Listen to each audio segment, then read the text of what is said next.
नमस्कार, स्वागत है आपका। शाम के 7 बज चुके हैं। आपके साथ मैं आकांक्षा राजपूत। खबर उत्तर प्रदेश देख रहे हैं आप, और सबसे पहले हम खबर उत्तर प्रदेश में बात करेंगे बीजेपी के ओबीसी कार्ड की।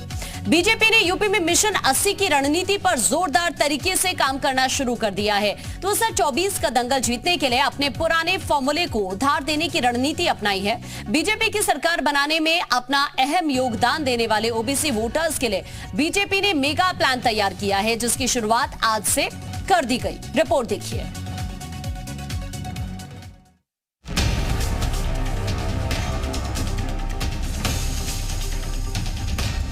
देश का सबसे बड़ा प्रदेश यूपी अब पूरी तरह से चुनावी मोड में आ गया है।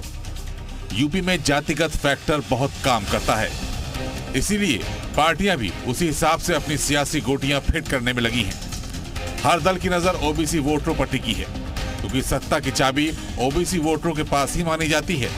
यूपी में मिशन 80 का लक्ष्य लेकर चुनाव मैदान में उतरी बीजेपी ने अपने लक्ष्य को पूरा करने के लिए पिछड़ा और अति पिछड़ा वोट बैंक को साधने की रणनीति बनाई है, और इसी कड़ी में बीजेपी ने एक मेगा प्लान तैयार किया है।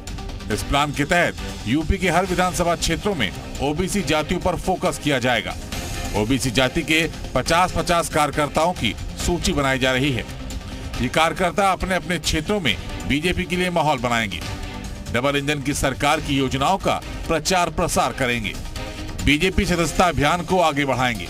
लोकसभा चुनाव तक हर क्षेत्र में ओबीसी सम्मेलन के जरिए चुनावी माहौल बनाया जाएगा। ओबीसी वोटर, ओबीसी समाज देश में भी और उत्तर प्रदेश में भी 52% से अधिक आबादी लिए हुए है। लोकतंत्र में यदि कहें तो अकेला ओबीसी समाज इतनी बड़ी संख्या में है कि जिसको चाहे सत्ता में बिठा दे, जिसको चाहे दूर कर दे। माना जाता है कि 2014 और 2019 के लोकसभा चुनाव में ओबीसी जातियां बीजेपी के साथ थी, जिसकी बदौलत बीजेपी पूर्ण बहुमत के साथ सत्ता में आई। सपा और बसपा भी ओबीसी को साधने की रणनीति को उधार दे रहे हैं। यही कारण है कि बीजेपी ने ओबीसी की मोर्चेबंदी तेज कर दी है। 2019 में ओबीसी सम्मेलनों का प्रयोग सफल रहने के बाद पार्टी लोकसभा चुनाव में भी उसे दोहराने जा रही है। इसका मिशन 2024 में कितना फायदा मिलेगा, ये देखना जरूर दिलचस्प होगा। ब्यूरो रिपोर्ट, जी मीडिया। और अब आपको ये समझने की जरूरत है कि यूपी में आखिरकार पिछड़ा वर्ग अहमियत क्यों रखता है। कुछ ग्राफिक्स के जरिए हम आपको ये समझाने की कोशिश कर रहे हैं। दरअसल पिछड़े वर्ग की आधे से ज्यादा की हिस्सेदारी है। करीब 52% पिछड़े वर्ग का वोटर है, जिसके साथ पिछड़ा वर्ग उसी की सरकार बनी। 2019 में बीजेपी के साथ गया ओबीसी वोटर, केंद्र में बीजेपी की सरकार बन गई।